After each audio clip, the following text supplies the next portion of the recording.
Olá, nesta segunda parte da conversa com Céu Mateus, especialista em Economia da Saúde, falámos sobre o estado do Serviço Nacional de Saúde.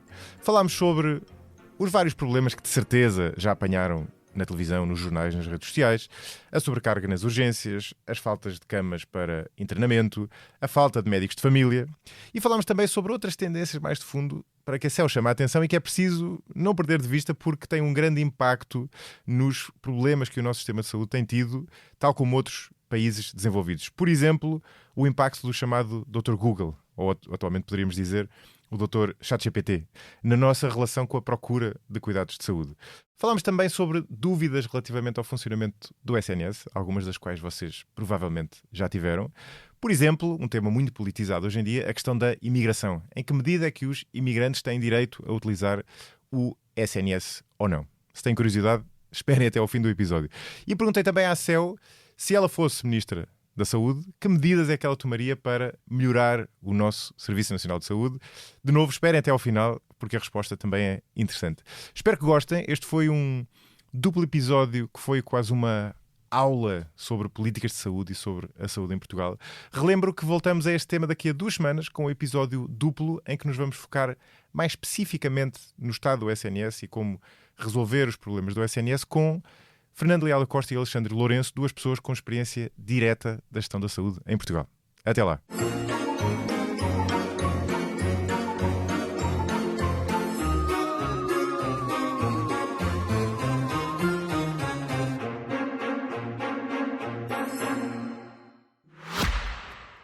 Se gosta de ouvir podcasts, conheça a oferta que o Expresso tem para si. Da política à economia, ciência e cultura, passando pelo desporto. Entrevistas marcantes, análises e perspectivas que fazem a diferença.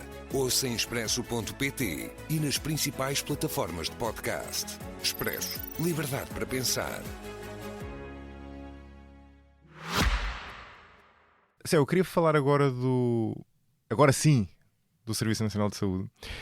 E deixa-me pegar uma coisa que tu disseste na primeira parte, a propósito dos números que nós tínhamos a falar, dos tais 40% da percentagem dos gastos que saem do nosso bolso e dos 50% que são prestados por entidades privadas, e tu disseste qualquer coisa do género, estou a parafrasear, isso não reflete apenas problemas do SNS, reflete tudo aquilo que tu falaste, né? E agora vou inverter a coisa e perguntar-te, então, em que medida é que isso reflete também problemas do SNS, não é? Ou seja, na tua opinião, isto é um tema de que se tem falado imenso nos últimos anos, quais são os problemas atuais do SNS? Ou se quiseres até dar uma resposta mais matizada, o que é que tem evoluído mal e é preciso resolver? Ou então já eram problemas que vinham de trás e não foram resolvidos? E já agora, se quiseres dar também aspectos que tenham evoluído bem, que às vezes são menos falados, não é? No Serviço Nacional de Saúde. Pois, o Serviço Nacional de Saúde, de um modo geral, quando está nas notícias, é sempre por maus motivos, não é? Sempre por problemas.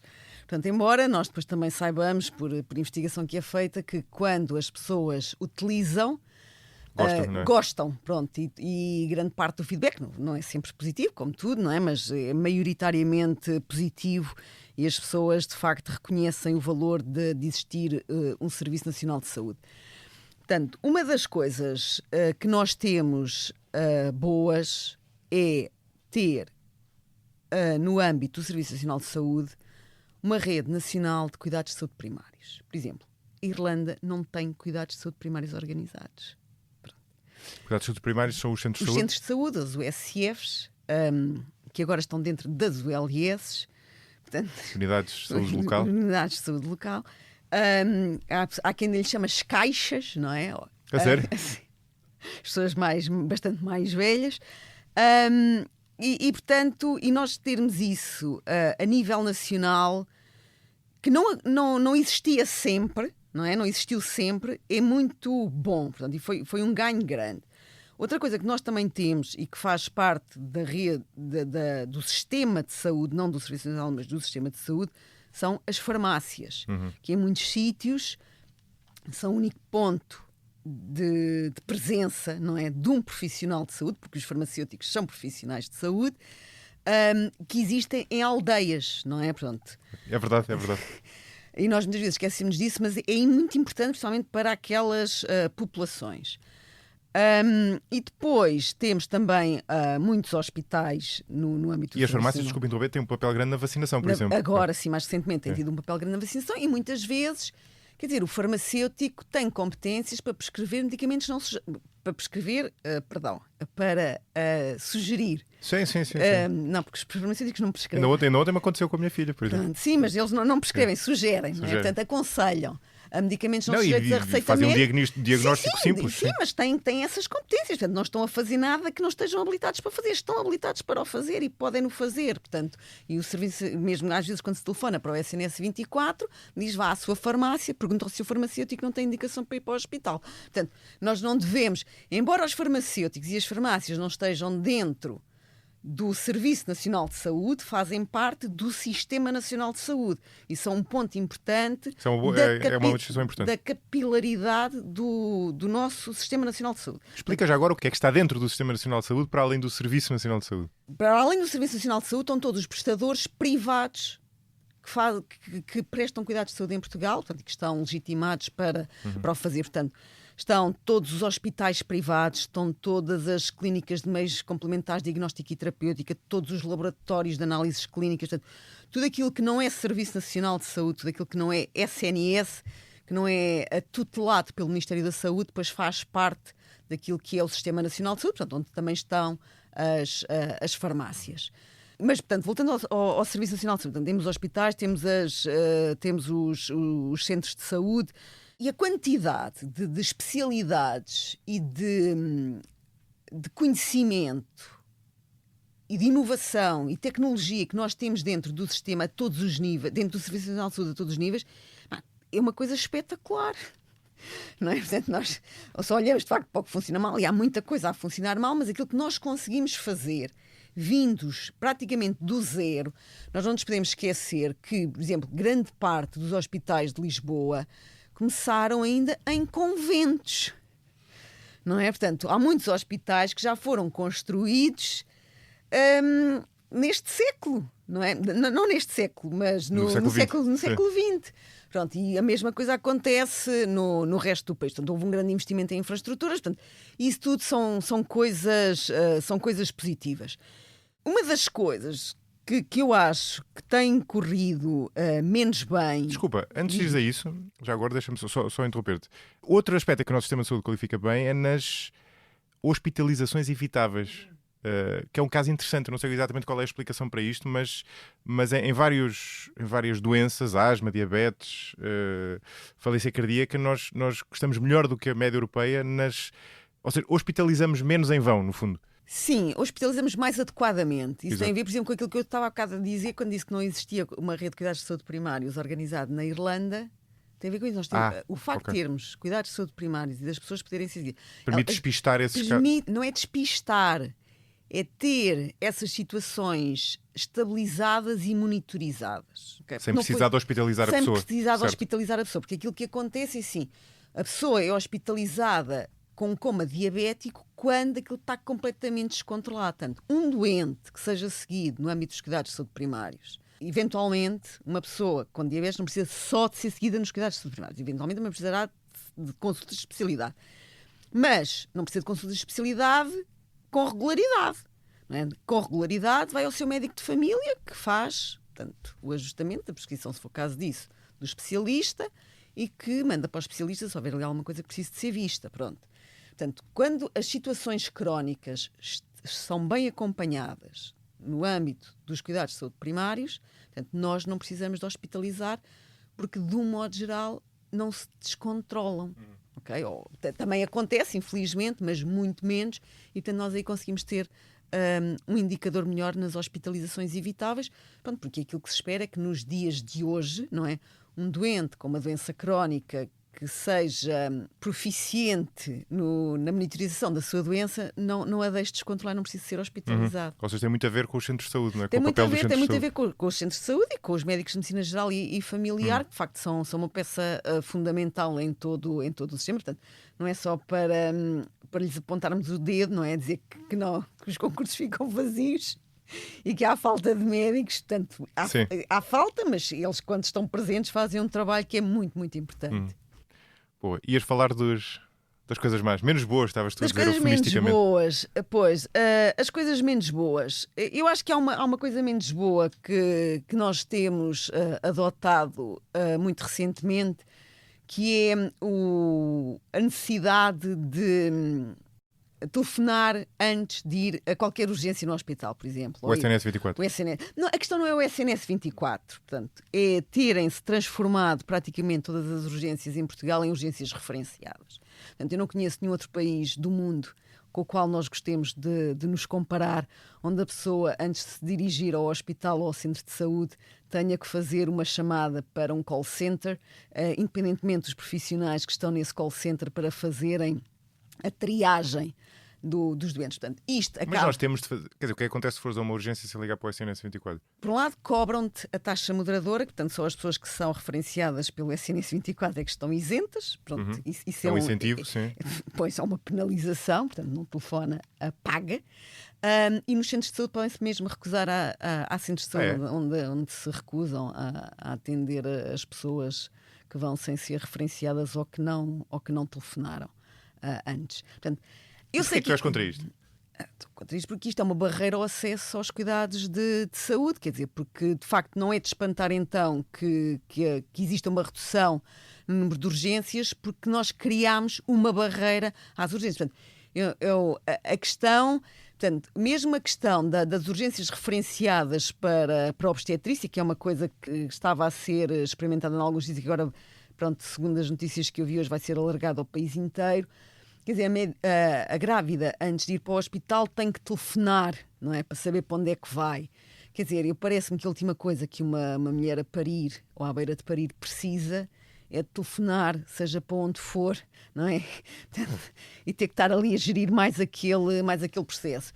E, portanto, isso pode, de facto, levar a que exista uma orientação da procura de cuidados mais para o privado em determinadas áreas, porque a pessoa não quer estar em determinadas circunstâncias, não é? A ter que estar a telefonar para saber o que é que lhe vai acontecer ou para onde é que pode ir. Portanto, eu acho que isso é uma barreira desnecessária e que é uma barreira altamente penalizadora em determinadas situações, porque o SNS 24, ou se ligantes salvidas, portanto, aquilo tem portanto, depois o programa tem vários nomes, pode ter algoritmos bastante longos em que pessoas com mais idade ou pessoas com têm dificuldade em navegar ou pessoas com incapacidades ou com problemas cognitivos também têm mais dificuldade em poder ter acesso. Portanto, isso depois levanta outros obstáculos no processo de acesso a cuidados de saúde. Estou a falar de cuidados de saúde necessários. Sim. Atenção. Então, mas diz-me o seguinte, ou seja, eu percebo essa objeção porque esta espécie de triagem prévia, que, no fundo, o teu ponto é que retira aqui um direito e ainda por cima é iníqua em relação a algumas pessoas. Agora, a verdade é, há aqui um problema, não é? Como é que tu o resolverias? Não é? Porque Portugal é dos países europeus com mais sobrecarga das urgências. Não é? Aliás, o gráfico é impressionante. Quer dizer, há 2 países que estão acima de todos os outros, somos nós e a Espanha. Portanto, há aqui um problema. Como é que se resolve sem ser assim? Não é? Eu entendo as tuas objeções, mas também entendo a ideia do SNS 24 ou de outro sistema de triagem. Não é? As pessoas, se vão ao hospital, é porque de alguma forma elas acham que precisam ir ao hospital. Portanto, não é que estejam a ir ao hospital não estando doentes ou não pensando que estão doentes. Sim, eu estou a perceber o que é que... Não, desculpa, só para dar o número. Eu não sei de onde é que vens, por acaso não sei de onde é que isto vem. Tu deves saber, mas os números indicam que 2 em cada 5 episódios de idas às urgências depois acabam por ser categorizados como não urgentes. Sim, tem a ver com o algoritmo da triagem de Manchester. Que certo, aquelas corzinhas, não é? Sim, as corzinhas, pronto, que depois também, pronto, isso poderia dar toda uma outra... Também é estética em relação a... Não, uma outra discussão sobre, quer dizer, que grupos é que se adequa ou não a triagem de Manchester e se é o único processo de triagem que nós temos para as urgências e porque é que ficámos com esse e porque é que continuamos. Pronto, uma série de... Mas se quiseres falar sobre isso. Não, a questão é...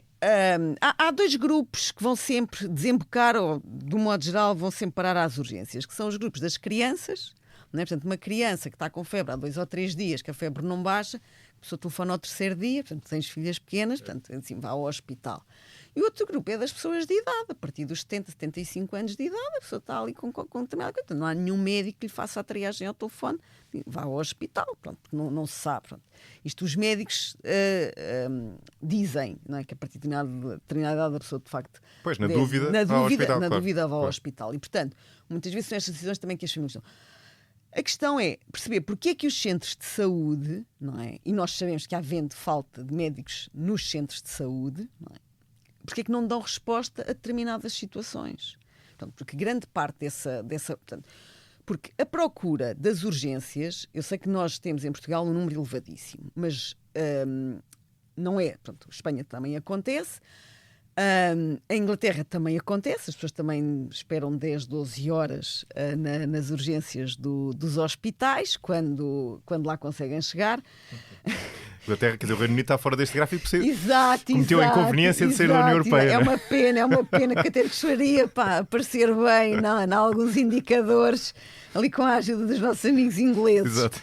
E aquilo que acontece é que há uma questão que quando nós pensamos os serviços de saúde e a organização dos serviços de saúde, nomeadamente do Serviço Nacional de Saúde, não temos em consideração, que é o pacote de resposta que é dado ao doente quando vai à urgência. Não é? A pessoa, quando vai à urgência, há pessoas que preferem ir à urgência, por dizer assim, é verdade que eu espero 4 ou 5 horas ou 10, mas eu sou visto por um especialista e fazem-me os exames todos que preciso. E muitas vezes aquilo que acontece é muito que... comum ouvir isso, sim. As pessoas vão ao centro de saúde, se conseguirem, se tiverem médico de família, porque nós depois também sabemos que há muitas pessoas que não têm médico de família, portanto, e há zonas que estão depauperadas de profissionais de saúde. Não é só as zonas onde não há médicos de família, onde as vagas a concurso ficam todas por preencher. Sabemos também que há centros de saúde onde os médicos estão praticamente todos reformados, onde já estão a trabalhar para além da idade da reforma, com autorizações especiais. Quer dizer, há aqui uma série de problemas de gestão de recursos humanos e que a pessoa podendo ter um médico ou um sítio onde possa ir, não é? Se depois, em algumas situações, pudesse fazer meios complementares, provavelmente a pessoa preferia ir ao centro. Não todas, porque há uma percepção daquilo que é a qualidade dos cuidados prestados nos hospitais que não se compara com aquilo que é a percepção da qualidade dos cuidados prestados nos centros de saúde. Porque os hospitais têm mais máquinas. Certo, exato. E a tecnologia tem um papel muito importante, não é? Naquilo que nós pensamos que é a qualidade do serviço.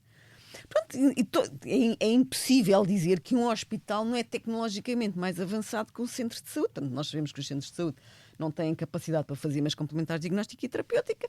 E, portanto, muitas vezes o que é que acontece? A pessoa vai ao centro de saúde e depois, se tem meios complementares, tem que marcar e ir a outro sítio, depois tem que ir fazer as coisas no outro dia, tem que faltar outro dia ao trabalho. Portanto, há uma série de fatores, não é? Enquanto se vai ao hospital, e muitas vezes não são situações urgentes, porque às vezes a pessoa tem aquelas queixas há vários dias, ou meses, ou semanas.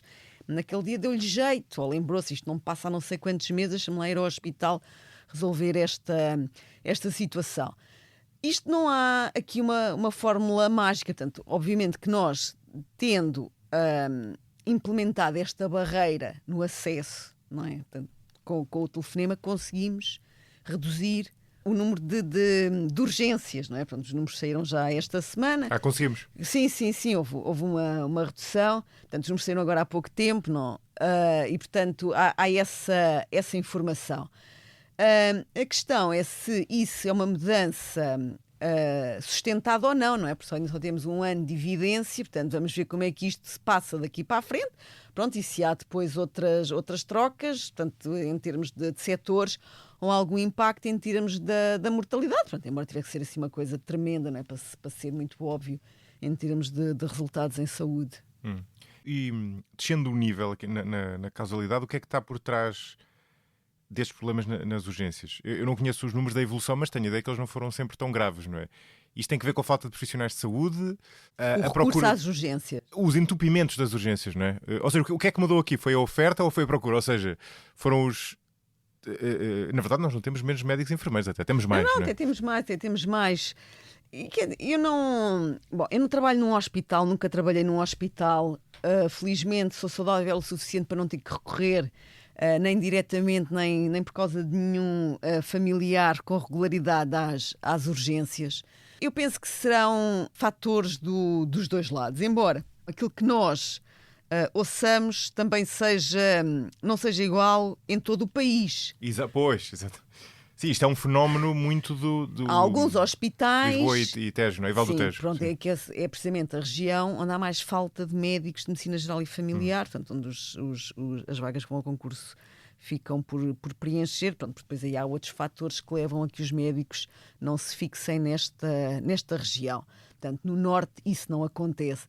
Portanto, não há de ter só a ver nem só com o lado da procura, nem só com o lado da oferta, há de ter a ver com algumas questões da organização das instituições e também há de ter a ver, portanto, esta questão da falta de médicos de família nos centros de saúde e de pessoas sem médico atribuído, também obviamente que há de ter um impacto nessa procura de cuidados de saúde. As pessoas depois vão ao hospital, pronto, depois se não conseguem ir ao centro de saúde, vão ao hospital. Mas o que é interessante é que o número de médicos tem aumentado. Tem aumentado. Aliás, aumentou 40%, quase 40% desde 2010, basicamente. E o número de enfermeiros, 31%. Portanto, se os médicos e enfermeiros aumentaram, é certo que há aqui este desequilíbrio geográfico, não é? Mas quer dizer, mesmo em Lisboa não terão aumentado? Eles podem ter aumentado, mas não aumentaram no Serviço Nacional de Saúde. Não, isto é no Serviço Nacional de Saúde. No Serviço Nacional de Saúde. Pois, pelos vistos não, e quer dizer, pelos vistos o aumento não tem funcionado. Quer dizer, criar aqui um puzzle, não é? Quer dizer, aumentou... Não, pode ter aumentado nos hospitais. Nós podemos estar a aumentar os profissionais nos hospitais, não é? Portanto, ter recrutado para especialidades... Exato, e não medicina geral. E não medicina geral e familiar, porque aquilo que nós sabemos, portanto, eu não tenho aqui outros números, mas aquilo que nós sabemos das notícias que aparecem há bastante tempo, não é? Que as vagas que aparecem a concurso para medicina geral e familiar na região de Lisboa e Val do Tejo não são preenchidas. Sim. E que há falta de médicos de família na região de Lisboa e Val do Tejo. Portanto, esse aumento de profissionais não está a ocorrer nestes sítios. Portanto, eles estão a ser distribuídos, mas... Por outros sítios dentro da região, mas não nos cuidados de saúde primários. Sim, pode haver mais médicos em geral, mas não só há uma heterogeneidade geográfica, como muitos estão a ir para especialidades que não é MGF, não é? Pois, que não é MGF. Pois, porque isso é outra questão que muitas vezes nós não temos em consideração quando pensamos as questões da saúde e as questões dos recursos humanos, e que se aplica a várias profissões, mas também se aplica à medicina. Nós tendemos a ver o médico, não é? É sempre o médico, mas há muitas especialidades. E há hoje especialidades que não existiam há 10 anos. E daqui a 5 anos vão existir especialidades que não existem hoje. Portanto, não nos basta substituir um médico que sai com um médico. Não. Nós precisamos de mais, porque aquilo que vão ser as necessidades futuras são necessidades diferentes daquelas que nós temos hoje. As pessoas continuam a ser pessoas. Continuamos a ter o mesmo esqueleto com os mesmos órgãos. Mas o nosso conhecimento sobre o corpo humano e sobre os mecanismos da saúde e da doença vai evoluir. Aquilo que é a forma de nós abordarmos e tratarmos a saúde e a doença também vai evoluir, e nós vamos precisar de especialidades que hoje não sabemos que vamos precisar. E, portanto, nós temos que ter um bocadinho, não é, de folga no sistema para podermos ter especialistas a ser formados nessas áreas. Porque isto acontece sempre, não é? Portanto, nós não damos conta ou damos menos conta quando estamos a acompanhar estes processos, mas se nós formos ver aquilo que era o número de especialidades, se calhar olhando para aquilo que eram os colégios na ordem dos médicos, os colégios da especialidade, em 1970, e olhar para aquilo que é hoje provavelmente haverá muito mais do que aqueles que existiam, porque a medicina, não é, também se tem modificado e nós precisamos de médicos com competências em áreas que não tinham, porque hoje também temos conhecimento em áreas onde não tínhamos há muitos anos. Mas quer dizer, esse é um bom ponto, não é? Mas no que toca aos médicos de medicina geral familiar, não é? Há realmente uma... Quer dizer, eu vou fazer uma pergunta que é um bocado simplista, mas olhando para isto é sobretudo um problema de falta de profissionais ou um problema de organização do sistema? Ou outro problema que não é que tem que ver, por exemplo, com falta de camas, por exemplo, que é outra questão de que se fala também, não é? Há várias coisas, há várias camadas nessa pergunta. Uma coisa que nós também temos que compreender é que, conforme as competências das pessoas para se tratarem vão aumentando, os casos que chegam ao médico, portanto, e aqui o médico como ponto de contato com o serviço de saúde, são cada vez mais agudos. Portanto, os doentes que precisam de ser tratados são cada vez mais doentes. Porque as pessoas, como o nível médio de instrução tem aumentado, okay, as pessoas também são capazes de tratar a sua saúde mais, não é? Portanto, também são capazes de tomar conta de si próprios. Portanto, mas isso devia ser bom e desentupir os hospitais, não é? E desentope em determinadas situações. Mas aquilo que acontece é que também muitas vezes as pessoas preocupam-se com sintomas com que não se preocupam. Portanto, também pensam que os sintomas são mais graves do que aquilo que eram. Não é? Portanto, a questão da constipação, se a pessoa vai ter uma broncopneumonia ou não. Na maior parte das vezes, uma constipação, a pessoa não terá uma broncopneumonia. Mas a pessoa, hoje em dia, muitas vezes, vai ao Dr. Google e começa a ler, não é? O que é que pode ter ou o que é que pode não ter. Portanto, em caso de dúvida, telefona para o SNS 24, tenta ir à urgência do hospital ou ao médico de família, seja lá onde for. E, portanto, aquilo que acontece é que também há muita informação. A educação, por um lado, ajuda-nos a tomar conta de nós e a ter mais comportamentos saudáveis, ok? Em média. Por outro lado, também nos predispõe mais a procurar cuidados de saúde. Aquilo que falámos há pouco. Porque não tem só a ver com a questão do rendimento, tem a ver com a questão da pessoa pensar que pode ser mais grave do que aquilo que é. Sim. Okay? O Dr. Google, não é? Como dizias, não é? É o efeito do Dr. Google. Não é? E a pessoa quer ir ao médico porque quer ouvir a opinião do especialista. Sim. Pronto. E, portanto, há aqui estes dois efeitos. Porque hoje em dia, portanto, e volto um bocado a uma coisa que já disse, nós estamos muito habituados em muitas dimensões da nossa vida a procurar informação e a tomar decisões com base na informação que encontramos. E fazemos o mesmo em relação à nossa saúde. Mas também estamos muito habituados em pedir a opinião a especialistas e a consultar especialistas para os mais variados efeitos. Portanto, as pessoas vão ao ginásio e têm um PT, as pessoas fazem várias formações ou vários cursos e têm um treinador disto ou um treinador daquilo. E têm... Portanto, há várias situações da nossa vida onde há um tutor, um coach, um mentor, onde há alguém, não é, a quem nós reconhecemos experiência e competência para conversar connosco sobre aquela área. E a mesma coisa nos acontece quando estamos doentes ou quando não nos sentimos bem.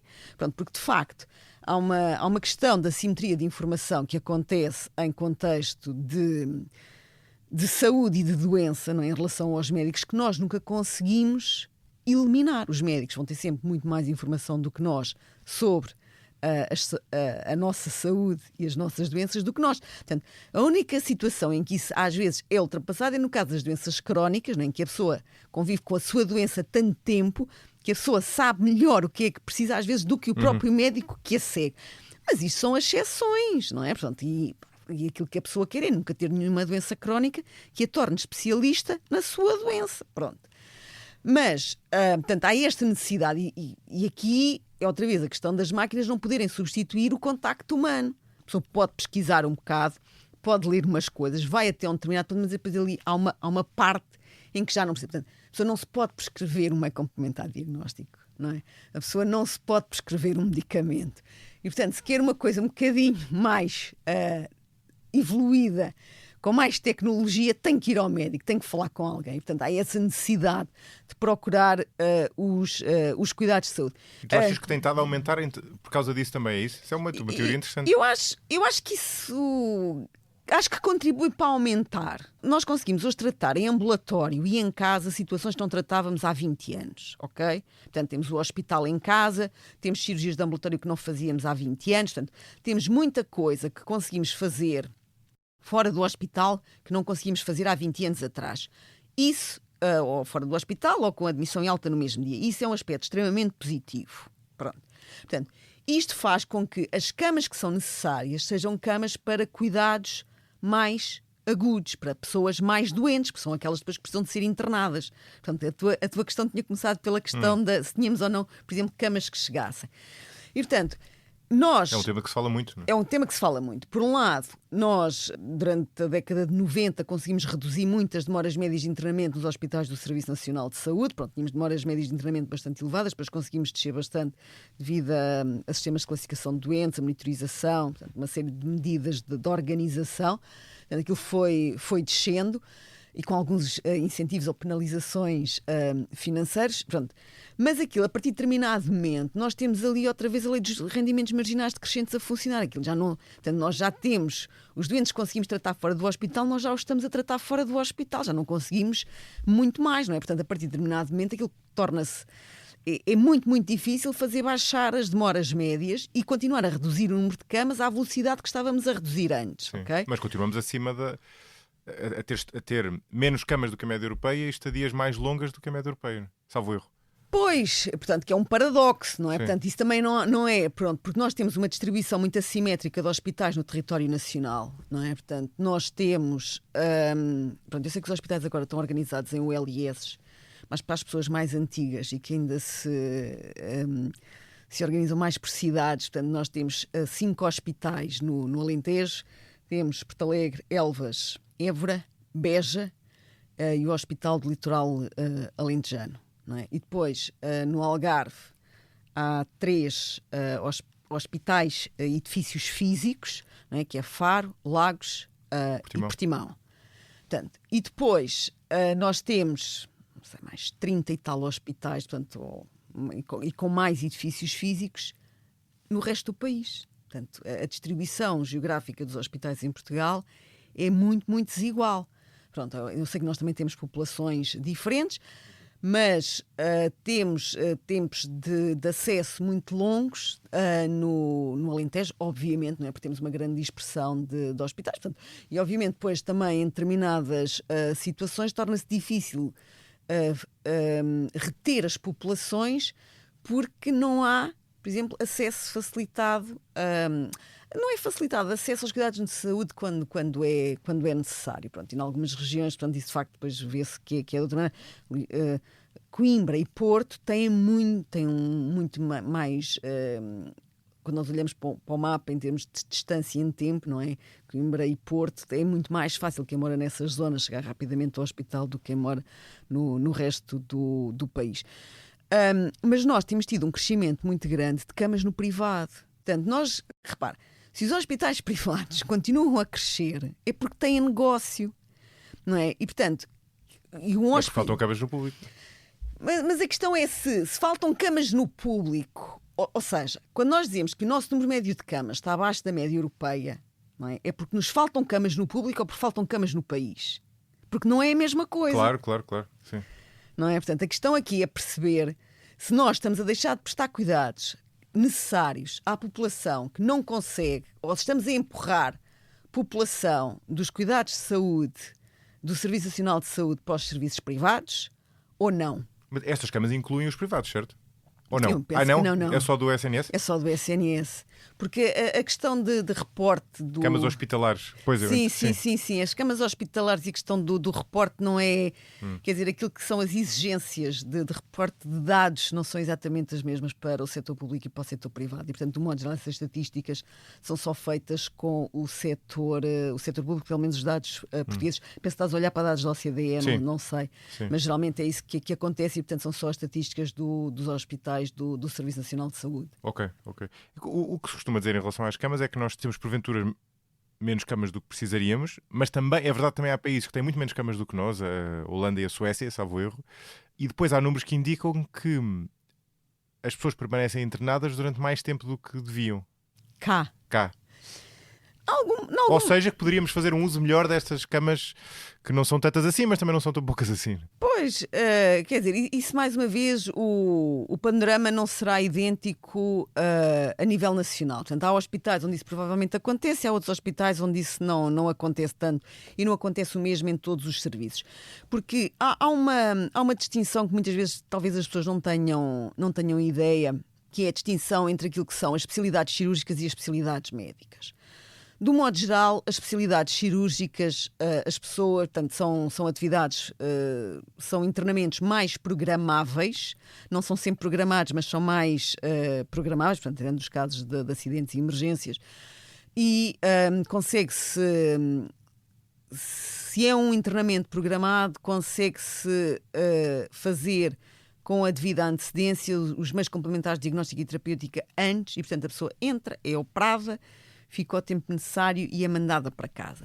Naquilo que são as especialidades médicas, de um modo geral, não são tão programáveis e muitas vezes o doente é internado para fazer diagnóstico em muitas circunstâncias. Portanto, precisa de fazer mais exames. É quando não sabe bem, uma pessoa tem dores nas costas. Certo. E pode vir das urgências, não é? Sim, certo. E tem dores nas costas e aquilo, pronto, não se sabe o que é. Portanto, pronto, pode ser. Eu não sou médica, portanto estou aqui a inventar para a dizer um grande disparate. Não, eu sinto que em relação às especialidades médicas e cirúrgicas, sim, em relação ao caso clínico pode ser assim um grande disparate. E então, a pessoa precisa estar mais tempo. Portanto, de um modo geral, nós sabemos que a demora média em especialidades médicas é mais longa que a demora média em especialidades cirúrgicas. Portanto, eu não estou a falar aqui dos casos de acidentes politraumatizados, portanto, isso, unidades de cuidados intensivos, isso está tudo fora destas comparações. Eu, quando comecei a minha carreira, há muitos anos, comecei por trabalhar num instituto que hoje já não existe, que é o Instituto de Gestão Informática e Financeira da Saúde, que deu depois lugar à CSS, e aquilo que eu fazia era a estatística de todos os dados do internamento. Uma das coisas que eu fazia, portanto, era a estatística de todos os dados do internamento dos doentes nos hospitais do Serviço Nacional de Saúde. Portanto, eu fiz isso durante 5 anos. Nessa altura tinha uma perspectiva bastante boa daquilo que eram os detalhes dos dados dos hospitais. Portanto, e aprendi muitas das coisas que eu ainda hoje sei. Aprendi nessa altura. Portanto, trabalhava com muitos médicos que codificavam os dados, com os quais discutíamos os dados, com os quais elaborávamos os orçamentos dos hospitais. Portanto, um modelo inovador de financiamento dos hospitais com base nos grupos diagnósticos homogéneos. Portanto, eu tive em todo esse processo. Portanto, eu aprendi muito nessa altura sobre alguma da informação que nós podíamos obter com os dados que são recolhidos nos hospitais do Serviço Nacional de Saúde e que ainda hoje são recolhidos e o potencial que essa informação nos dá. E, portanto, era quando eu olhava para esses números, portanto, os números hoje continuam a existir, eu é que já não olho para eles da mesma maneira, já não trabalho com eles todos os dias, portanto, era muito nítida, não é? Essa diferença entre a demora média das especialidades cirúrgicas e a demora média das especialidades médicas. Isso continua a acontecer. Aquilo que nós temos, portanto, e que voltando um bocadinho atrás, e há disparidade geográfica que nós temos na localização dos serviços, se nós temos menos serviços em algumas regiões do país, as pessoas têm mais dificuldade em fazer os exames complementares antes das cirurgias. Portanto, aquilo que acontece é que muitas vezes as pessoas são internadas e fazem o eletrocardiograma que é preciso para a cirurgia ou a consulta de anestesia ou não sei o quê, já depois de estarem internadas, não é? E, portanto, isto acresce aos tempos médios de internamento, mas a pessoa não precisa estar internada para fazer aquilo que podia ser tudo feito em ambulatório. Eu lembro-me, isto acontecia em alguns hospitais, há muitos anos, hoje de certeza que já não acontece, os doentes eram internados, há muitos anos há 30 anos, ok? Há muitos anos. Os doentes eram internados à sexta-feira para marcar a cama, não é? Depois iam passar o fim de semana à casa e voltavam à segunda-feira para ser operados. E, portanto, mas aquele doente, ele não tinha alta. Claro, continuava a contar. Não é? E, portanto, às vezes, pronto, eu sei que agora um dos assuntos que aparece, ou um dos temas que é muito referido nestas demoras médias prolongadas são os casos sociais. Era disso que eu ia falar. Não são só prolongadas de internamento. De internamento. Sim. Não são só os casos sociais que contribuem para estas demoras. Mas o que é que são os casos sociais? É que eu não sei o que são os casos sociais. Quem nos está a ouvir provavelmente também não. Os casos sociais são qualquer pessoa que tem alta médica, mas que não pode ir para casa e não tem outro sítio para pôr. Ok. Não tem ninguém para ir buscar. Não, a pessoa até pode ter alguém que para ir buscar, mas a pessoa não pode ir. A casa onde a pessoa mora não tem condições para a receber, por exemplo, não é? Ou a pessoa mora sozinha e não pode estar sozinha, não é? Precisa de alguém que lhe dê a medicação ou que a ajude nas atividades da vida diária, ou tomar banho, ou fazer as refeições, seja o que for. Portanto, há alguma coisa naquela pessoa, não é? E nas circunstâncias de vida daquela pessoa em que aquela pessoa não pode voltar para a casa que habita. Portanto, que os casos sociais não são todos sem abrigo. Não, eu entendo, claro. Sim, mas eu só queria deixar isso. Sim. Isso, claro, portanto, nem são tudo casos de pessoas em lares. Portanto, são pessoas que não podem voltar para o sítio onde estavam antes. A pessoa vive num prédio sem elevador e não pode subir. E não pode subir as escadas. Portanto, seja o que for. Portanto, as pessoas têm que ir para um outro sítio onde precisam de uns cuidados intermédios. Ok? Portanto, ou a Rede Nacional de Cuidados Continuados não tem um lugar para essa pessoa, ou esse não será o melhor local para essa pessoa, ou está tudo cheio. Portanto, seja o que for, aquela pessoa tem alta do hospital, portanto, não precisa de estar naquela enfermaria ou ocupar aquela cama, mas não tem para onde ir e, portanto, fica no hospital. Quer dizer, não são só estas pessoas, embora sejam estas pessoas que agora estão permanentemente nas notícias, não é? Ou com muita frequência nas notícias, não são só estas pessoas que estão a contribuir para ocupar camas que são necessárias, não é? Portanto, isto é uma parte do problema. Portanto, nós temos uma rede nacional de cuidados continuados que dá a resposta que dá. Podia ser maior? Podia, mas também já vivemos muitos anos sem rede nacional de cuidados continuados. Também tínhamos casos sociais e pronto, também fomos resolvendo. Pois, não, quer dizer, na verdade fomos resolvendo, enfim, há parte destes problemas que não são de agora, não é? Não é que muitos destes problemas, portanto, alguns têm-se agudizado, não é? Ou, pronto, as pessoas também agora estão mais reivindicativas não no sentido negativo, não, mas mais conscientes. Sim, claro, é isso. Tem que haver respostas, não é? Portanto, e essas respostas não existem. Porque nós temos realmente uma rede de cuidados continuados abaixo dos outros países, mas provavelmente sempre tivemos. A nossa rede de cuidados continuados é muito recente. Pois é isso. Ou seja, antes nem tínhamos. Antes nem tinha. A nossa rede de cuidados continuados tem menos de 20 anos. Pois. Não é? Portanto, antes disso nós não tínhamos rigorosamente nada, nem qualquer tipo de resposta para estas situações. Portanto, a rede de cuidados continuados também não existe só em regime de residencial, portanto, de estadia numa unidade, não é? Também existe cuidados continuados ao domicílio, existem equipas móveis, mas há um problema que eu gostava aqui de referir, que é o valor que a sociedade atribui ao trabalho das cuidadoras é muito baixo. Portanto, eu aqui digo cuidadoras de propósito, porque a maior parte das pessoas que são cuidadoras e que trabalham na Rede Nacional de Cuidados Continuados ou nas equipas domiciliárias de apoio, etc., são mulheres. E muitas vezes aquilo que acontece em Portugal e nos outros países são mulheres com vínculos de trabalho bastante precários e bastante mal pagas. Portanto, isto depois torna muito difícil, não é? Nós conseguimos recrutar pessoas. Está muito no setor informal. No setor, exato, dá uma parte no setor informal, mas o setor informal não consegue dar resposta, não é? Pronto, porque as pessoas também têm muitas vezes rendimentos limitados, portanto, ou não têm família que possa ficar desempregada para tomar conta delas. Portanto, há aqui várias circunstâncias e, portanto, há aqui uma série de problemas. E este problema tem a ver com o facto de nós continuarmos, enquanto sociedades, a achar que o cuidar é uma tarefa das mulheres e continuarmos a desvalorizar o trabalho feito por mulheres. Portanto, isto é muito importante nós termos isto em consideração. E não nos esquecermos disto quando estamos a pensar no desenho dos cuidados do futuro, porque este problema vai aumentar. Com o envelhecimento da população. Com o envelhecimento da população, com o facto de termos forças de trabalho mais feminizadas, não é?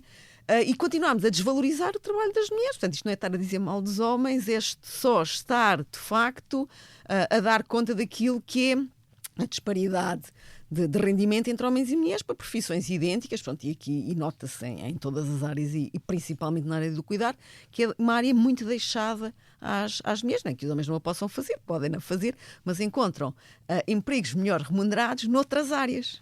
A tua crítica é ao facto desses trabalhos muitas vezes não serem sequer remunerados ou ao facto de eles serem mal pagos?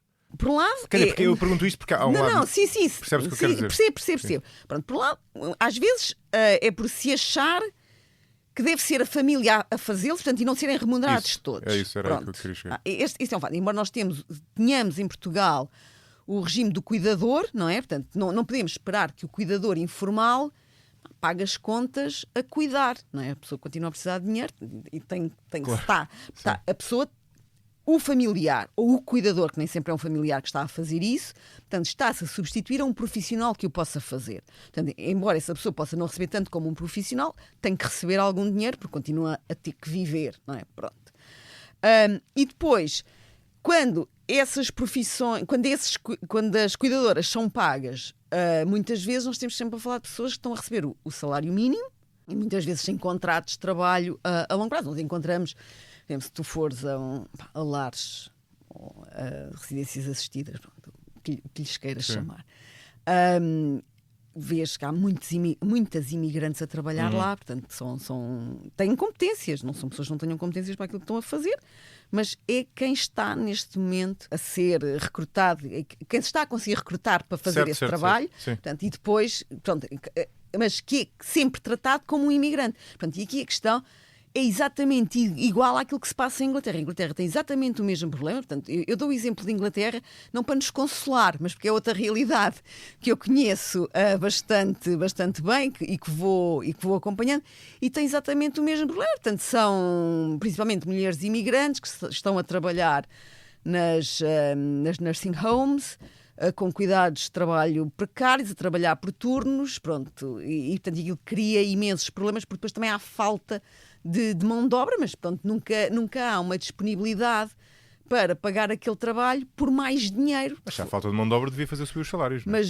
Mas voltamos aqui ao facto de nós continuarmos a identificar o cuidar como uma profissão das mulheres e a desvalorizar aquilo que é o trabalho das mulheres. Portanto, isto é uma coisa... Não sei se concordo contigo. Não é que eu discordo dessa premissa, mas... É verdade. Sempre que há escassez, tem que se pagar mais. Devia ser. Independentemente dos preconceitos que se tenha. Devia ser, mas não acontece. Mas toda a investigação que tu possas ler e tudo aquilo que tu possas ler sobre o que se passa sobre o setor das cuidadoras, portanto, eu sei que também há cuidadoras, mas das cuidadoras e de profissionais, portanto, e aqui pessoas que são recrutadas para fazer esse trabalho, seja nos Estados Unidos, seja no Canadá, seja na Europa, o panorama é idêntico. Portanto, são, de um modo geral, imigrantes, tratadas como imigrantes, e os salários não aumentam. Portanto, é como se não houvesse uma disponibilidade a pagar da sociedade mais do que aquilo que está a pagar. E o que é que acontece? Há imigrantes, ou seja, nós não estamos a falar sempre do mesmo nível de remuneração absoluta em todos os países, ok? Portanto, não, é evidente. Pronto, sim. Não. Mas isto para te dizer o quê? Portanto, como Inglaterra tem estado a perder algumas imigrantes que faziam isto porque estão a ir para o Canadá. Onde ganham mais. Mas continuam a ser imigrantes e a ganhar menos. E em termos relativos ganham menos. Ganham menos no Canadá. Ou podem ir para os Estados Unidos, mas continuam a ganhar menos do que nos outros países. Portanto, qual é que tem sido? Portanto, porquê que estas imigrantes têm fugido de Inglaterra? Por causa da questão dos vistos. Não é? Portanto, os ingleses têm estado a ter medidas bastante restritivas à imigração. Tem limiares, portanto, que tem que haver um determinado rendimento médio, porque a rede de cuidados continuados em Inglaterra é muito maior do que aquilo que nós temos em Portugal. Portanto, há uma necessidade em número absoluto muito maior do que aquilo que nós temos, não é? E não conseguem preencher as vagas. Portanto, há um problema real e os salários não aumentam, porque há sempre outras imigrantes mais pobres, não é? Que vêm de outros sítios mais pobres, que podem vir, portanto, ilegais, não é? Para fazer aqueles serviços. Ok. Então não falta gente, né? Acaba por vir. Ok, entendo. Bom, este é um tema tão grande que nós ficávamos aqui mais não sei quantas horas, mas eu estava a pensar que pergunta é que eu devia fazer agora para tentar tirar o máximo partido do tempo que nos resta. E se calhar faz sentido fazer-te uma pergunta sobre as soluções, não é? Que obviamente não vais... Não dá para dar uma resposta exaustiva, não é? Mas tendo em conta tudo o que nós fomos falando aqui, não é? As urgências, os problemas nas urgências, as listas de espera para as consultas, as listas de espera para as operações, a falta de médicos de medicina geral familiar, esta questão dos internamentos, até questões de que não falámos, esta aqui toca na questão da economia, do próprio financiamento e dos orçamentos, porque embora os gastos do Estado em saúde tenham aumentado bastante nos últimos anos, muitos deles não estão no orçamento original, não é? Portanto, os hospitais não conseguem planear. Ou seja, tendo em conta estes problemas todos, que soluções é que tu, Céu Mateus, se mandasses, né, implementavas? Ou seja, o que é que tu achas, 2, 3, 4 prioridades que tu achas que permitiriam mitigar estes problemas, seja problemas que são dos últimos anos e que não existiam antes, sejam problemas, e se calhar até são a maioria deles, que na verdade já vêm atrás, não é? Okay. Bom, eu espero nunca estar numa posição de decisão. Não vejo porque não. Tenho-me sempre escapado.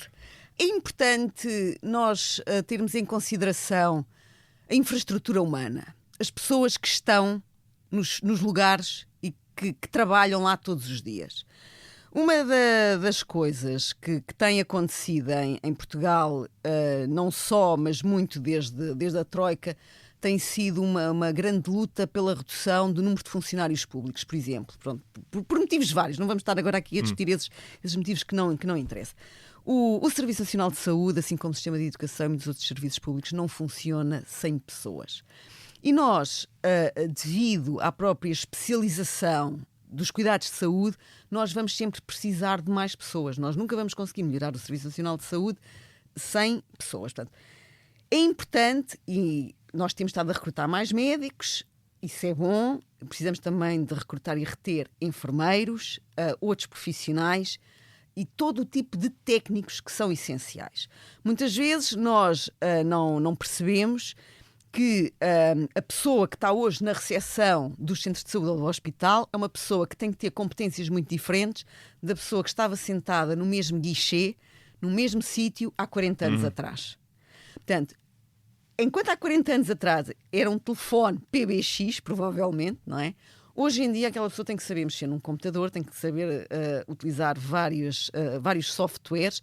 Nós achamos que é básico, mas não é assim tão básico, requer um conhecimento e uma capacidade muito diferente de trabalhar e tem que, em muitos casos, falar inglês, não é? Portanto, o pacote de competências é diferente e nós precisamos de perceber o que é que as pessoas são capazes de fazer. Temos que dar às pessoas todas uma noção e uma oportunidade de carreira, ok?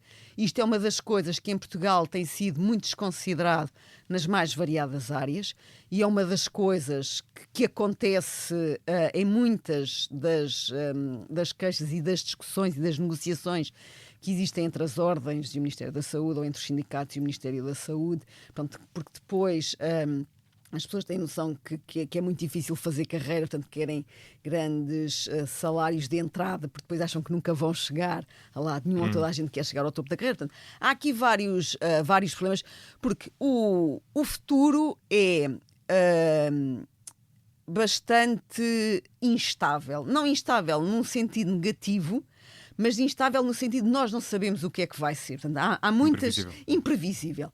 E nós precisamos ter pessoas que consigam trabalhar nessa imprevisibilidade e conseguimos também perceber quais é que são as capacidades e as mais-valias das nossas equipas para poder trabalhar. Isto assim parece tudo muito, muito no ar. Mas aquilo que acontece é que nós talvez precisássemos de perceber porque é que os médicos não querem vir trabalhar para Lisboa. Ou o que é que nos pode levar a reter médicos, não é? Em zonas do interior do país, se já tiverem mais de 50 anos, não é? Porque nós não queremos as mesmas coisas em todas as fases da nossa vida. Portanto, nós não podemos ter um modelo único, não é? Dizer isto agora é assim para toda a gente. Portanto, nós temos hospitais em zonas muito diferentes, nós temos, de facto, um Serviço Nacional de Saúde que deve prestar cuidados a toda a população em todo o país, mas os profissionais têm fases diferentes ao longo da vida. O rosto que nós vemos sempre é o rosto dos médicos, é sempre, portanto, nós nunca pensamos em cuidados de saúde sem pensar nos médicos, mas num hospital e num centro de saúde há muita gente além dos médicos. Portanto, há os médicos, aos enfermeiros, aos técnicos, aos administrativos, aos auxiliares, aos administradores, há todo um conjunto de pessoas. Portanto, todas essas pessoas precisam de ter competências para o meio de trabalho onde nós estamos. Nós não podemos pensar que vem aí a inteligência artificial e que vai entrar aí a bombar e que vai mudar os processos todos e não ter toda a força de trabalho preparada para lidar com essa inteligência artificial, seja em que processos for. Okay? Mas isso, eu concordo com tudo o que estás a dizer, mas isso é o futuro, não é? E realmente isso é tudo muito importante. Mas agora, na situação atual, ou seja, este déficit que nós estamos a ver, por exemplo, no caso dos profissionais, tem a ver sobretudo com médicos ou tem a ver também com outras... Tem a ver com médicos. Por exemplo, nós falamos em várias áreas, em trabalho remoto e em semana de 4 dias. Um médico não pode fazer só trabalho remoto. Um enfermeiro, um técnico de diagnóstico e terapêutica não pode estar em casa a tirar sangue, não é? Uma pessoa. Portanto, nós temos que dar prémios a estas pessoas que são diferentes dos prémios ou dos benefícios que damos a outros grupos profissionais da administração pública. Por exemplo, se eu quero... Mas pagar mais, portanto. A questão não é só pagar mais, às vezes pode ser em termos de flexibilidade, porque, por exemplo, eu não estava a falar com um médico, eu conheço, por causa do trabalho da investigação que faço, falo com muitos médicos cá em Portugal, no público, no privado, em diferentes fases da carreira, com diferentes experiências, e um estava-me a dizer que tem vários colegas, mais ou menos da idade dele, portanto era um homem com cerca de 40 anos, que trabalham só em empresas de teleconsultas, porque lhes convém. Ou seja, é o que lhes permite conciliar a vida pessoal e profissional. Portanto, sabem que não têm nenhuma carreira, ok? Portanto tudo naquele sítio, tudo o que vão fazer são só teleconsultas, não é para fazerem mais nada. Não é? Mas sabem, conseguem gerir o horário em que trabalham, com o horário em que precisam de estar disponíveis, não é? Para dar apoio aos filhos ou aos pais, ou seja lá quem for, portanto, e para ter o equilíbrio entre vida pessoal e vida profissional.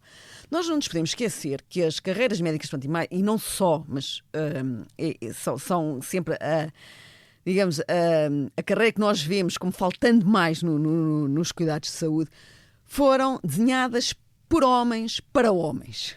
Ok? Hoje, a maior parte dos profissionais de saúde em medicina em Portugal são mulheres.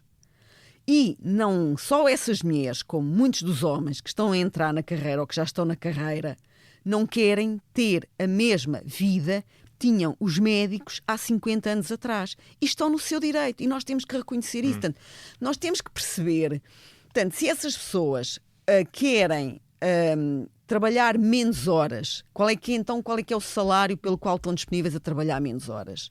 Se querem ter semanas só de 3 dias. Porque isto é tal coisa, assim, não pode sair um e entrar um. Nós, calhar, que sai um e tem que entrar 2 ou 3 porque precisamos de organizar os serviços de outra forma. Nós temos que ir ao encontro. E isto acontece. Portanto, nós estamos aqui a falar no caso da saúde, mas isto neste momento não é só um problema da área da saúde. Portanto, tu falas também com muita gente, trabalha em muitas áreas e isto provavelmente sempre se disse, mas eu ouço isto cada vez mais às pessoas da minha idade e até algumas um pouco mais jovens, que é quem hoje chega ao mercado de trabalho não quer trabalhar como antigamente. Não é? E pronto, eu acho que é perfeitamente razoável. Provavelmente disseram a mesma coisa que quando eu cheguei ao primeiro sítio onde trabalhei, que eu também não queria trabalhar como antigamente. Pronto, é natural. Sim. Então, como é que estas pessoas querem trabalhar? Porque estas pessoas não são menos competentes, não é? Estas pessoas querem trabalhar à mesma, têm um aporte muito significativo a dar à sociedade, estudaram muitos anos. Então, como é que elas querem trabalhar? Certamente não é só dinheiro. O que é que eu posso dar? Eu não sei, não é? Porque eu não sou médica, nem estou a começar a carreira, portanto, eu não sou a pessoa certa para poder dar essas respostas. A única coisa que eu posso dizer é que, felizmente, tenho a sorte de conhecer muitos médicos jovens, trabalham no Serviço Nacional de Saúde, em Medicina Geral e Familiar, têm muito amor à camisola e que persistem, resistem e são resilientes, pronto, e é uma sorte para os doentes deles e para todos nós podermos continuar a contar com muitos médicos assim, mas portanto, nunca é o espírito de missão que nos paga as contas ao final do mês. Claro, nem deve ser, acho eu. Mas resumindo, assim, eu acho que temos que ouvir as pessoas, os profissionais, e perceber o que é que eles querem. Porque, portanto, isto não é um problema só de falta de médicos ou de médicos a mais. Portanto, nem são só os médicos. Portanto, há aqui questões, claramente, de processo e de organização. Nós fazemos muitas reformas, não é? Fazemos muitas mudanças, mas fazemos pouca formação ao nível das competências, dos recursos humanos e das competências, não é? De gestão humana. Enquanto nós estamos em sítios de pessoas, com pessoas para pessoas. E, portanto, aquilo que é fundamental é nós treinarmos e percebermos bem, não é? Quais é que são as características e destas equipas de pessoas que nós temos, o que é que elas conseguem fazer bem, o que é que eu os posso ajudar e facilitar para que elas façam melhor a profissão que têm que fazer. Sim. Um exemplo que acontece muito, portanto, uma das coisas que os médicos muitos queixam cá no Serviço Nacional de Saúde é dos sistemas informáticos. Pronto. Nós continuamos a ter aqueles monitores gigantescos nos consultórios dos médicos. Quer dizer, uma consulta e uma interação médico-doente tem que ser uma coisa, olhos nos olhos, cara a cara. A última coisa que o doente quer é que o médico esteja ali preocupado a escrever coisas num teclado, num sistema que não funciona, a fazer cliques no rato sem olhar para a cara do doente. Isto acontece em todo lado. Portanto, e aquilo que é fundamental... É um fenómeno português só? É muito português. Eu não sei porque eu em Inglaterra nunca consegui ir ao médico. Portanto, não é que não precisa. Não, a questão não é essa. Não consegui mesmo. Portanto, nunca lá consegui ter médico de família. Portanto, eu moro numa cidade pequena. Recebi agora, por acaso, há pouco tempo, uma carta para perguntar se eu ainda era viva e para dizer lá no portal que sim, senhora, que existe e que estou interessada em ser mantida lá na lista, porque moro numa cidade pequena que não consigo reter os médicos de família. E, portanto, todos os contactos que tive foi com enfermeiras. Portanto, as enfermeiras lá podem prescrever. Portanto, eu quando precisei, nunca fui considerada doente o suficiente para poder precisar de médico, mas desde a Covid nunca mais consegui chegar sequer à enfermeira. Portanto, há 6 anos que eu, tirando a vacina que vou levar à farmácia, não consegui ter mais contacto nenhum com o serviço de saúde. Em Inglaterra, depois vem cá. Mas essa questão agora, por acaso eu ia falar disso há bocado. Uma especificidade do nosso sistema de saúde, e eu acho que tem um lado cultural também, é que os enfermeiros têm um papel mais subalterno do que poderiam ter. Ou seja, dizendo a coisa ao contrário, há países como, por exemplo, o Reino Unido, onde os enfermeiros fazem uma série de coisas que não fazem cá em Portugal. Não? Pois, mas isso também tem a ver com a vontade dos médicos, não é só a vontade dos enfermeiros. Mas eu não estava a sugerir isso. Sim, não.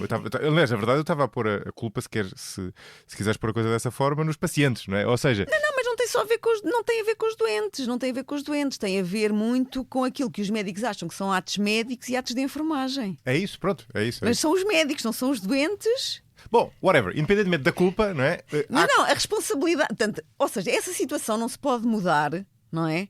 Porque, portanto, os médicos acham que não pode ser outro profissional de saúde a fazer atos que são considerados atos médicos. Sim, mas eu acho que os doentes também... Tu, enquanto doente... Como tu próprio disseste há pouco, não é? Tu queres que seja o médico, senão não confias a 100%. Não é? Há muitas pessoas, exato, mas... O que é uma estupidez em vários casos. Não é? Sim, pronto, é uma estupidez, é a falta de formação e a falta de...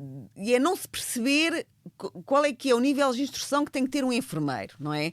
Pronto, é como aquilo que eu estava a dizer há bocado, pronto, de em muitos sítios ser o farmacêutico o único ponto de contacto do sistema de saúde, não é? Pronto, e muitas pessoas não...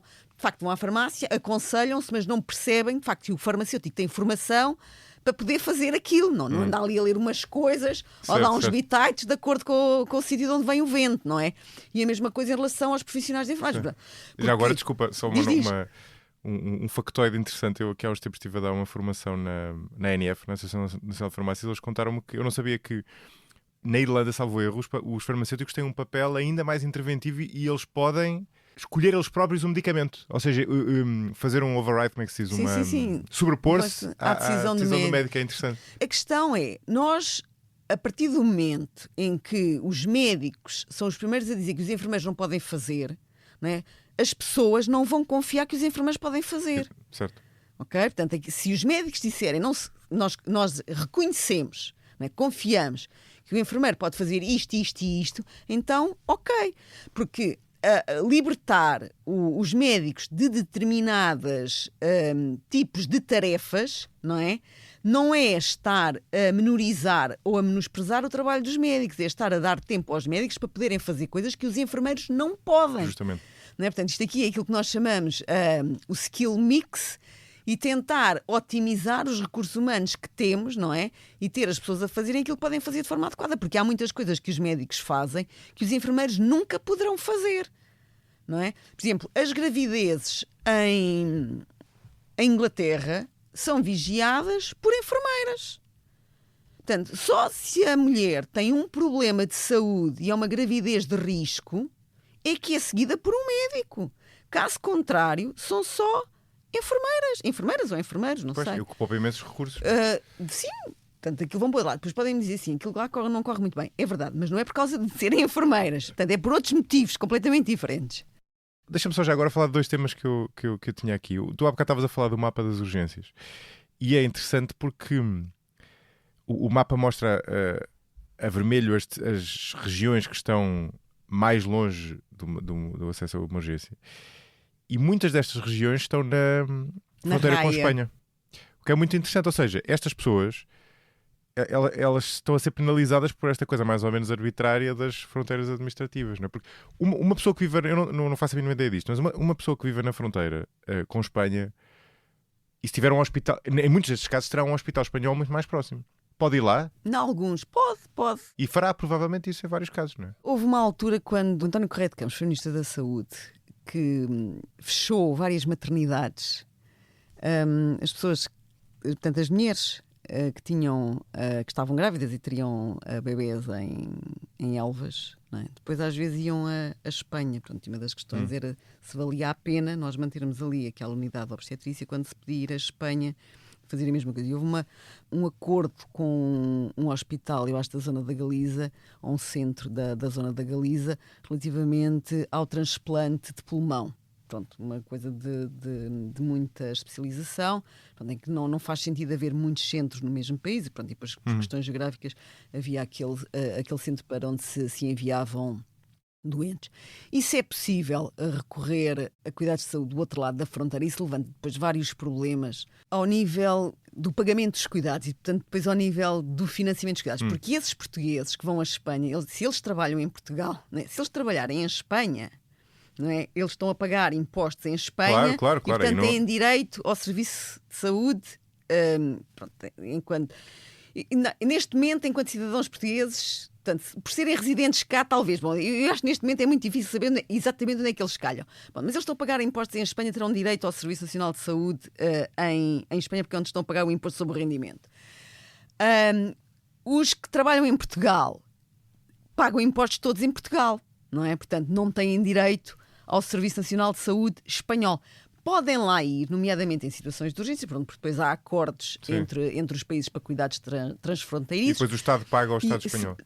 Portanto, nós também não cobramos aos espanhóis, os espanhóis não nos cobram a nós, portanto há mais ou menos este acordo entre todos os países. E há uma lei, eu não conheço bem a lei, mas há uma lei para cuidados transfronteiriços, porque há países... portanto, nós só temos fronteira com a Espanha, portanto isso não é um problema que nós tenhamos com muitos países. Mas há países do centro da Europa que fazem fronteira com vários países onde o preço dos cuidados é muito diferente entre países. Por exemplo, a Áustria, e se eu não estou errada, a Hungria.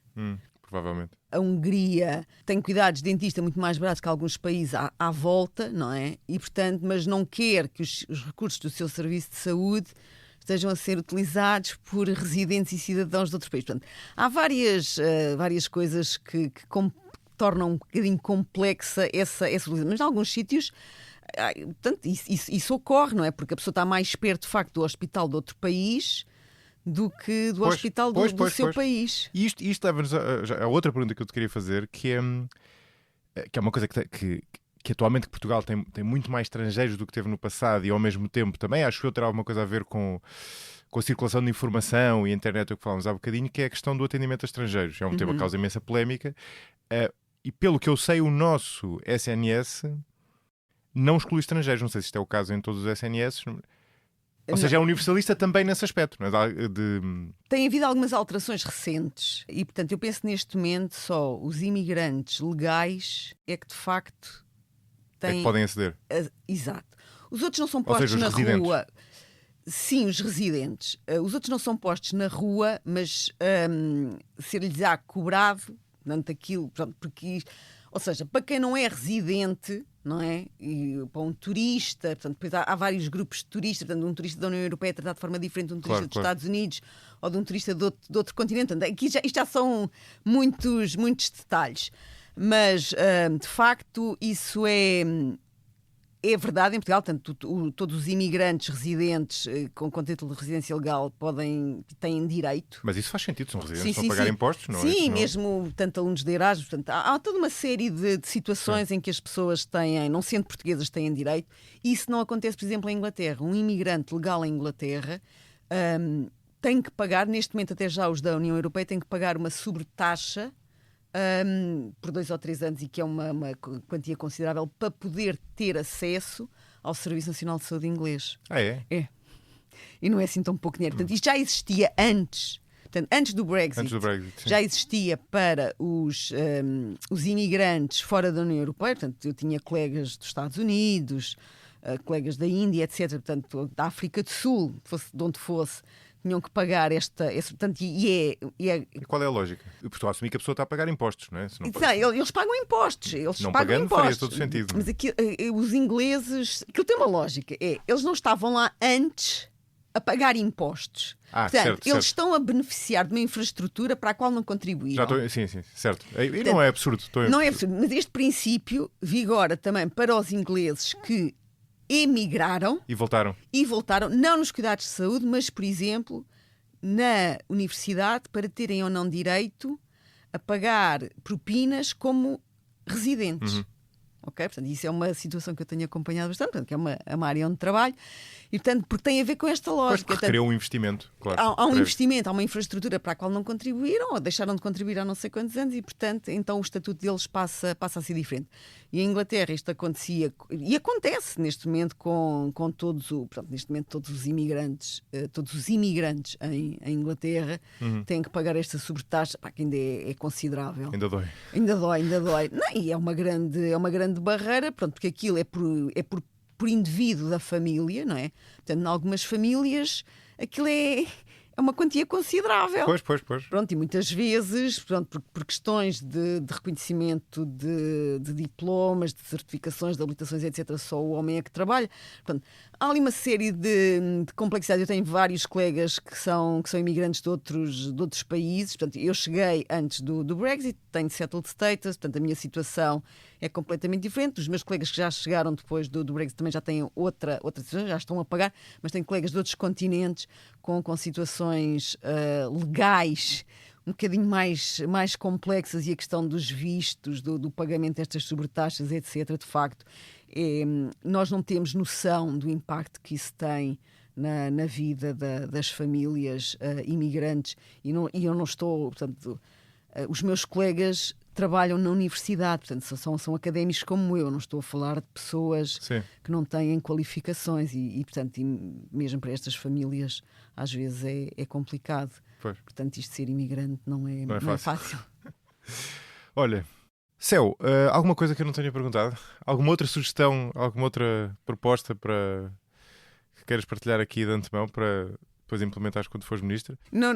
Eu jamais... Bom, nunca digas... É melhor, exato. Nunca digas nunca. Não tenho qualquer ambição em ter cargos de decisão executiva no país, neste ou noutro. Eu penso que seria interessante perguntares aos convidados do episódio futuro o que é que eles pensam sobre o que é relevante para reter os recursos humanos. Portanto, eles já tiveram responsabilidades diferentes. O Alexandre deixou há muito pouco tempo a presidência do Conselho de Administração da unidade local, de uma das maiores unidades locais de saúde do país, tinha milhares de pessoas dentro daquela instituição. O que é que ele achava que era importante? Ele, de certeza, que ouviu muitas queixas, como é que ele geria aqueles conflitos, aqueles objetivos irreconciliáveis, porque de certeza muitos deles eram irreconciliáveis, e portanto a mesma coisa a quem teve a experiência de ser ministro, que tinha que ouvir as várias profissões a pedirem também coisas, não é uma pasta fácil, portanto, e sendo médico, não é? As várias profissões a pedirem, e qual é que foi a maior surpresa que teve, não é? Sendo médico, tendo chegado ao Ministério da Saúde, o que é que soube que nunca esperava. Por acaso gosto de fazer essa pergunta. Que nunca esperava que pudesse ser assim. Qual é que foi a maior surpresa? Exato. Boa. Olha, obrigado, Céu. Obrigado, eu. 2h30. Eu não calo, eu falo imenso. Isto é uma coisa. Este episódio teve a sonoplastia de Hugo Oliveira. Ouça e veja outros podcasts em expresso.pt e acompanhe-me em josemariapimentel.pt ou nas redes sociais. Até ao próximo episódio.